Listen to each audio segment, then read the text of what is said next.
تشرب غدير الماء وانا اشرب المرة هذا المثل بالأمس قالوا خلق الله 88,4 FM Radio Republik Indonesia RRI Perempat Palembang, Suara Budaya Sumatera Selatan. Yalah Sobat Budaya, untuk selanjutnya kita bakal dengar tentunya dan kita simak Hikmah Pagi. Dan hari ini tentunya di pagi yang cerah ini sudah hadir bersama kita langsung di studio RRI Perempat Palembang. Yang kami hormati tentunya untuk Ustadz Haji Orbit Rupawan STHI. Kita sapa, beliau sudah hadir langsung di studio RRI Perempat Palembang. Assalamualaikum Ustadz, selamat pagi. Waalaikumsalam warahmatullahi wabarakatuh. Alhamdulillah, sudah mendarat dengan baik tadi ya. Alhamdulillah. Oke, baik. Gimana kabarnya Tan? Sehat alhamdulillah. Sehat alhamdulillah. Baik, untuk hikmah pagi kali ini kita bakal membahas mengenai kitab Riyadhus Shalihin bab 16 tentang perintah menjaga sunnah Nabi. Siap. Akan langsung disampaikan tentunya untuk yang kita hormati Ustadz Haji Rupawan STHI. Disilakan Tan. Terima kasih.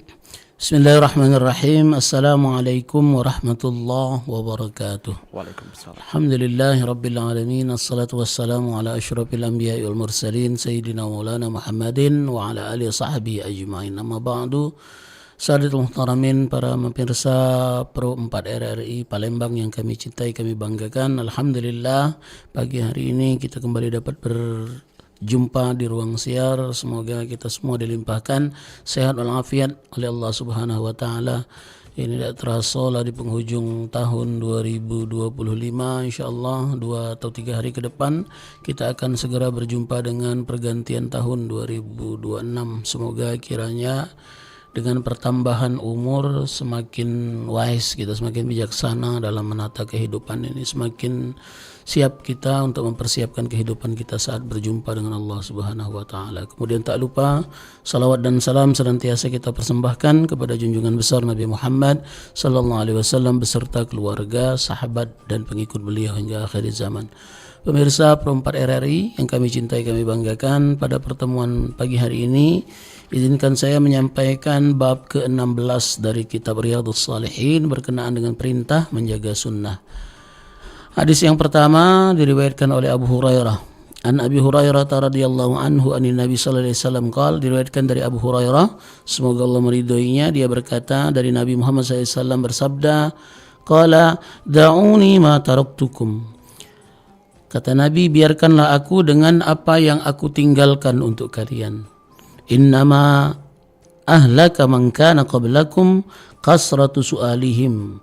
Sesungguhnya orang-orang sebelum kalian hancur karena banyak bertanya, wa ikhtilafuhum ala anbiya'ihim, dan pertentangan mereka, menyelisihi mereka terhadap nabi-nabi yang diutus di antara mereka. Fa idza nahaitukum an syai'in fajtanibuhu, jika aku melarang kalian dari satu hal maka jauhilah. Wa idza amartukum bi amrin fatu minhu mastata'tum, dan jika aku perintahkan kalian kepada satu hal maka kerjakanlah semampu kalian. Hadis muttafaqun alaihi, artinya hadis ini ada di dalam kitab sahih Bukhari dan Imam Muslim. Pemirsa Pro 4 RRI yang kami cintai, kami banggakan, hadis ini bercerita tentang perintah Nabi kepada kita untuk mengikuti apapun yang diperintahkan oleh Rasulullah kepada kita. Karena hakikatnya apapun yang diperintahkan oleh Nabi itu adalah merupakan kebaikan, tanpa perlu banyak bertanya. Jadi saya sampaikan di tengahnya dulu, kata Nabi, innama ahlaka man kana qablakum kasratu su'alihim. Karena sesungguhnya kehancuran umat sebelum kita karena banyak bertanya kepada nabi-nabi mereka. Dan pertanyaan mereka itu bukan berarti tidak boleh bertanya. Kalau kita memang tidak mengerti, tidak paham, ingin tahu kebenaran, maka wajib bertanya. Nah, pertanyaan umat-umat yang merusak kehidupan mereka itu bukan karena mereka tidak tahu, tapi karena lebih banyak kepada ingin ngetes. Mengaji orang Palembang nih, nak ngetes nabi ni apa bukan, ustad ni apa bukan, kiai ni apa bukan. Kalau ku tanya ini, padahal dia sudah tahu jawabannya, tapi nak nguji, nak ngetes nabi tadi bertanya.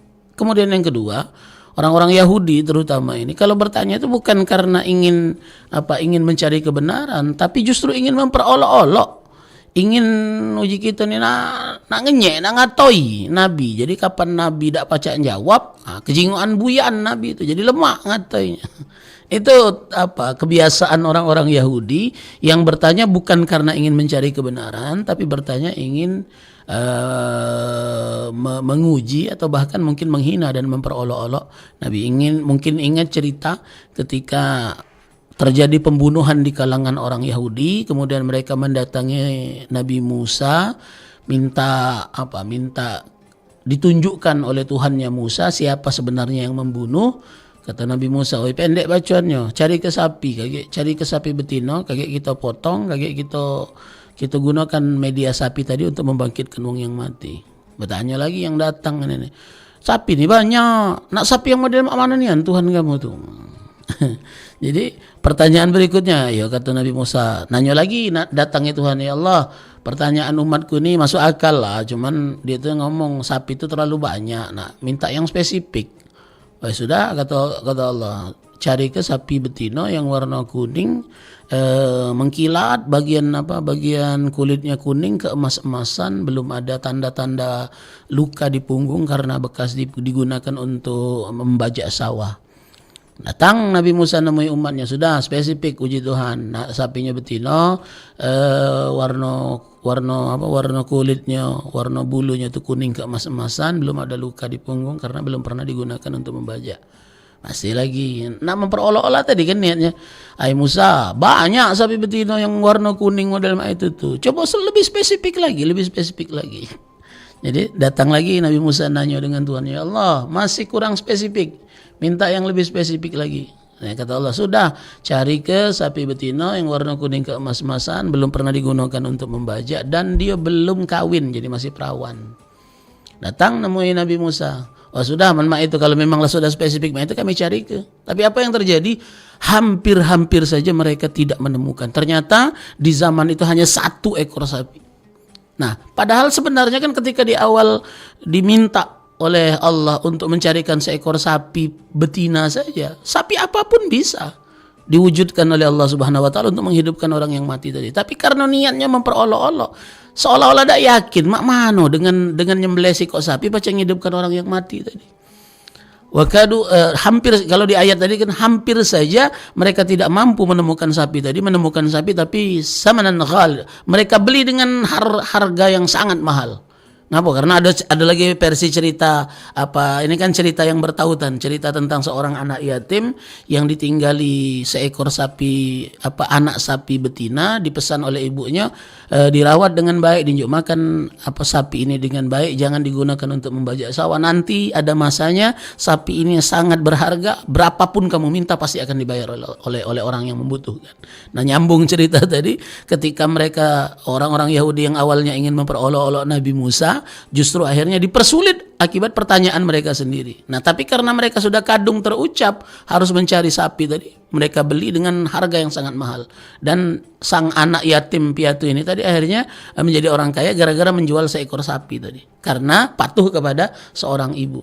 Nah, pemirsa Perempat RRI Palembang yang kami cintai, kami banggakan, tradisi kebiasaan orang-orang Yahudi yang banyak tajo memperolok-olok Nabi mereka itu tujuannya apa? Memang ingin mempermalukan Nabi, menentang Nabi dan menentang Allah yang mengutus Nabi tadi.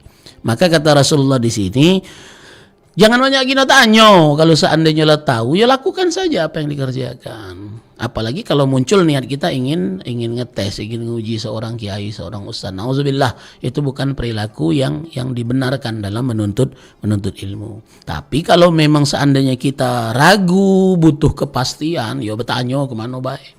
Sampai kita betul-betul paham. Maka di sini kata Nabi dimulai dengan statement beliau, da'uni ma taraktukum. Hendaklah kalian berpuas dengan apa yang aku tinggalkan kepada kalian. Jangan banyak gino tanyo. Kapan ada yang ku kongkon gawekan? Nah, itu kira-kira bahasa tubuhnya. Kapan ada yang ku larang, jauhi. Jadi makanya sering saya sampaikan, logika berpikirnya ketika mengikuti sunnah Nabi ini, meskipun kita belum tahu manfaat dari apa yang diperintahkan Nabi, kita wajib mengerjakannya. Karena yakinlah tidak mungkin Nabi Muhammad itu mengarahkan kita kepada sesuatu yang bakal berbahaya untuk kita, bakal merusak kehidupan kita. Bisa jadi karena keterbatasan akal kita, keterbatasan ilmu kita, kita belum paham manfaat dari perintah Nabi tadi. Tapi ketika kita sudah mengerjakannya tanpa tahu manfaatnya, yakin pasti dapat manfaat itu. Begitu juga sebaliknya, ketika apa yang dilarang oleh Rasulullah, dilarang oleh agama, meskipun kita belum tahu alasan sebab mengapa sesuatu ini dilarang, apakah bahaya atau tidak, ada mudaratnya atau tidak. Tapi kalau kita sudah menjauhi apa yang dilarang oleh Nabi, dilarang oleh agama, yakin kita akan diselamatkan oleh Allah. Nah, ini sering juga saya sampaikan, misal mohon maaf ya, ini cerita saja. Dulu kan ada penelitian tentang mengapa umat Islam dilarang makan babi. Ini kan wong non muslim ini kan ngomong, ngapalah umat Islam dah galak, padahal daging babi itu daging paling lemak dan lain sebagainya. Nah, akhirnya dikatakan ada penelitian bahwa ternyata sifat babi itu dayus, tidak membela pasangannya. Kalau kita, mohon maaf pemirsa, apa yang kita makan itu sedikit atau banyak pasti berpengaruh dalam kehidupan kita. Jadi misal, mohon maaf, jenis-jenis binatang yang kita makan mengandung darah panas, maka jiwa kita juga akan berubah menjadi panas. Apapun yang kita makan tidak mungkin tidak berdampak. Tidak mungkin tidak berdampak. Maka hati-hati berkenaan dengan transfusi darah, berkenaan dengan transplantasi organ tubuh. Sekarang kan kalau yang punya duit, segalanya pacak dicangkok. Jantung yang rusak pacak dicangkok, ginjal yang rusak pacak dicangkok. Yang belum bisa dicangkok itu cuma pankreas. Jadi orang diabetes belum bisa sembuh karena satu-satunya organ tubuh di dalam badan kita yang tidak bisa dicangkok itu pankreas, dan pankreas inilah yang memproduksi insulin di dalam badan kita. Pemirsa, ini tidak perlu disebut namanya. Ada salah seorang pembesar di negeri kita ini punya penyakit jantung, akhirnya berangkat keluar ke China kalau tidak salah, dapat transplantasi jantung, dicangkok jantungnya, akhirnya sehat. Dulu muslim, sekarang berubah keimanannya. Apa? Karena yang dicangkok ke hati wong Cino, jantung wong Cino, atau pekong sekarang. Nah, terlepas dari percaya atau tidak, hati-hati. Jadi kapan kita ke rumah sakit, tanya dulu, darah dari mana? Darah dari preman. Kayak itu baiklah jadi preman pula. Basing-basing menerima transfusi darah dan lain sebagainya. Maka biasanya kita kan memulai dari lingkungan keluarga kita, orang yang kita tahu sifatnya dan lain sebagainya. Mengapa? Karena apa yang kita konsumsi pasti berpengaruh terhadap kehidupan kita. Nah, balik ke cerita tadi, cerita tentang babi tadi kan dikatakan bahwa sifat babi itu tidak baik. Mengapa? Karena babi itu bisa mencampuri siapa saja, dia bisa berhubungan seksual dengan siapa saja, dengan ibunya, dengan selepelnya adik-beradiknya, bahkan mohon maaf laki-laki mencampuri laki-laki pun ada di dalam jenis babi itu. Jadi dia tidak istilahnya tidak terikat dalam hubungan pernikahan sesama hewan dan lain sebagainya. Dia melampaui batas itu. Nah, ketakutan kita kalau kita mengkonsumsi makhluk tadi akan menyebabkan kita juga terperangkap dengan hubungan sesama jenis, sesuatu yang dilarang oleh Allah Subhanahu wa taala. Itu yang pertama. Kemudian yang kedua, ternyata di dalam penelitian di dalam daging dan darah babi itu terdapat cacing pita yang katanya kalau tidak dibakar atau dimasak dengan suhu di atas 1000 derajat, maka dia tidak akan rusak, tidak akan hancur. Nah, kalau kita konsumsi masuk ke badan kita, maka cacing pita ini akan berbahaya untuk kita. Ya bantanong Cina lah, kami lah puluhan tahun makan dak apa-apa, dak kata apa-apanya dan lain sebagainya. Nah, maksud saya bisa jadi mungkin sekarang karena belum sempurnanya ilmu pengetahuan, kita belum bisa memisahkan antara cacing pita dengan daging dan darah babi tadi, maka tetap hukumnya haram. Tapi sesungguhnya meskipun kita sudah menemukan teknologi bisa membuang cacing pita dari seluruh darah dan daging di dalam babi tadi, hukum daging babi tetap haram. Karena mungkin kita baru tahu tentang cacing pita saja, kita baru tahu tentang sifat yang ada di dalam diri binatang yang namanya babi ini, maka kita diharamkan untuk makannya. Meskipun kita tidak tahu alasan mengapa babi haram untuk kita wajib menjauhi babi, tidak boleh. Jangankan makannya, nyentuhnya najis mughallaza. Nah, yang ingin saya tegaskan dalam frame berpikir kita ketika berhadapan dengan perintah dan larangan, apapun yang diperintahkan oleh agama pasti ada kebaikan meskipun kita belum tahu alasannya. Maka kita wajib mengerjakannya semampu kita. Tapi ketika apa yang dilarang oleh agama, yakinlah pasti ada keburukan untuk diri kita. Meskipun kita belum tahu alasannya. Kita tahu satu alasan pelarangannya. Nah, ketika alasan pelarangannya bisa kita minimalisir, bukan berarti barang ini bisa menjadi halal untuk kita. Itu frame yang harus ditanamkan di dalam pikiran kita. Tidak mungkinlah Nabi, agama akan mengarahkan kita kepada perilaku yang dilarang oleh Allah, yang akan merusak kehidupan kita. Nah, kemudian dihubungkan dengan pertemuan kita minggu lalu bahwa hakikatnya logika dan akal kita ini kan bermain. Kalau dalam perintah agama, sesuatu yang tampaknya bertentangan dengan agama, tampaknya berlebih-lebihan dalam urusan ketaatan, dalam urusan larangan, maka logika kita harus bermain. Mengapa? Karena disitulah diberikan nikmat akal dan pikiran kita bisa selamat dalam menjalani agama ini. Pemirsa Perempat RRI yang kami cintai, kami banggakan, maka hadis ini bercerita tentang bagaimana kepentingannya kita menjaga sunnah. Apa yang diperintahkan, apa yang disunahkan oleh Nabi Muhammad SAW hakikatnya adalah kebaikan. Saya tutup dengan cerita bahwa selama ini kan kita ini berpikir bahwa yang dikatakan sunnah itu dikerjakan dapat pahala, tidak dikerjakan tidak apa-apa. Padahal sebenarnya terjemahan itulah yang akhirnya membuat kita tidak galak nggawekan perkara sunnah. Karena arti sunnah itu sesuatu yang mustahab, sesuatu yang dicintai oleh Allah, sesuatu yang disenangi oleh Nabi Muhammad SAW. Maka kalau pacaklah diubahlah terjemahan atau definisi sunnah gitu selama ini. Jangan lagi dikerjakan dapat pahala, tidak dikerjakan tidak apa-apa itu. Harus diubah menjadi sunnah itu dikerjakan mendatangkan kecintaan Allah dan Nabi kepada kita, ditinggalkan adalah perkara yang rugi. Nah, kalau cerita untung rugi lain, ngapo pacak rugi itu? Begini logikanya.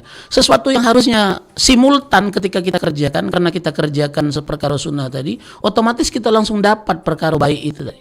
Cuman gara-gara kita tidak nggawe kenyo, akhirnya tidak dapat kelebihan dari sunnah tadi.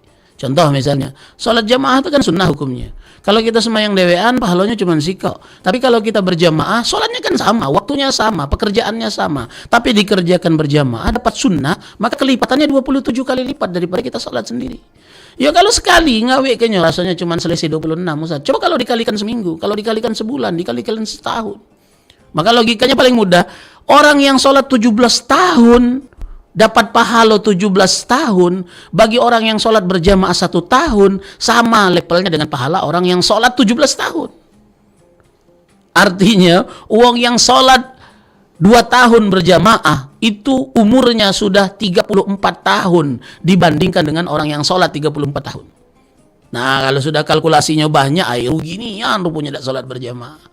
Kemudian Imam Ghazali ketika menjelaskan tentang kitab Bidayatul Hidayah, beliau katakan kerugian orang-orang yang tidak menyempurnakan wudhu dengan hal-hal sunnah.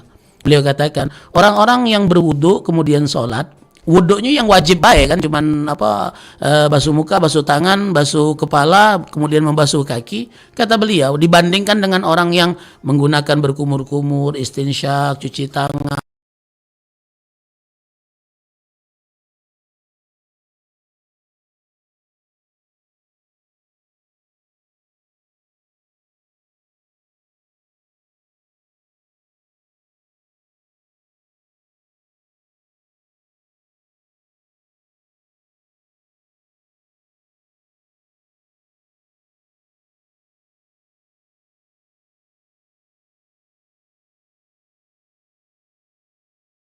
kemudian 3 kali mendahulukan yang kanan baru yang kiri, mencuci telinga, menyempurnakan dengan doa di setiap gerakannya. Kata beliau, perbedaan antara orang yang wudhu ala kadarnya dengan orang yang menyempurnakan wudhu di akhirat nanti, orang yang wudhu ala kadarnya seperti bebatuan di atas padang mahsyar, sementara orang yang menyempurnakan wudhu itu seperti bintang gemintang di atas langit. Ternyata perkara wudhu saja bisa menyebabkan perbedaan yang sangat signifikan antara orang yang mengambil sunnah, mengerjakan sunnah dengan orang yang menganggap sunnah itu ala kadarnya baik. Makanya cerita umak-umak kami zaman kami masih kecil dulu, kalau makan tuh yang wajib itu kan nasi, sementara yang sunnah tuh lauknya, tambahan sayurnya. Siapa yang tahan makan nasi baik? Terasa nikmatnya makan itu karena ada bumbunya, ada tambahannya, ada aroma wangi dan lain sebagainya. Maka ibadah itu harus disempurnakan dengan ditambah perkara-perkara sunnah di dalam ibadah, maka itu akan menambah kecintaan kita, kecintaan Allah dan Rasul kepada kita, akan semakin sempurna ibadah kita kepada Allah Subhanahu wa taala. Maka tema kita pagi hari ini bercerita tentang menjaga sunnah adalah kalau bisa bukan hanya menyelesaikan perkara wajib, tapi disempurnakan ibadah tadi dengan mengikuti apa yang disunnahkan oleh Nabi Muhammad SAW. Kembali kepada hadis yang tadi, bahwa apapun yang diperintahkan oleh Nabi, yakinlah pasti ada kebaikan di situ. Kita harus berusaha maksimal mengikuti apa yang diperintahkan oleh Nabi. Nah, apa yang dilarang oleh Nabi, kita harus menjauh sejauh mungkin, karena apapun sepertinya tampaknya nikmat, sepertinya nikmat sesaat yang kita rasakan, pasti ada keburukan di balik larangan Nabi. Maka kita harus menjauhi semua apa yang dilarang oleh Nabi Muhammad dan syariat agama kita. Pemirsa Perempat RRI yang kami cintai, kami banggakan, demikian apa yang dapat kami sampaikan, semoga bermanfaat.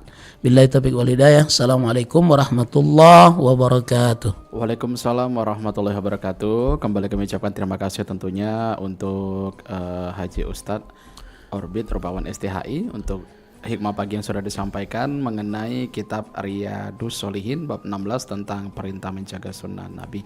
Baik, terima kasih sudah membersamai di kesempatan pagi ini. Di lain kesempatan insya Allah kita akan bersua kembali dengan topik-topik yang lainnya. Insya Allah. Kita akhiri Kemah Pagi di kesempatan kali ini. Wassalamualaikum warahmatullahi wabarakatuh. Waalaikumsalam warahmatullahi wabarakatuh.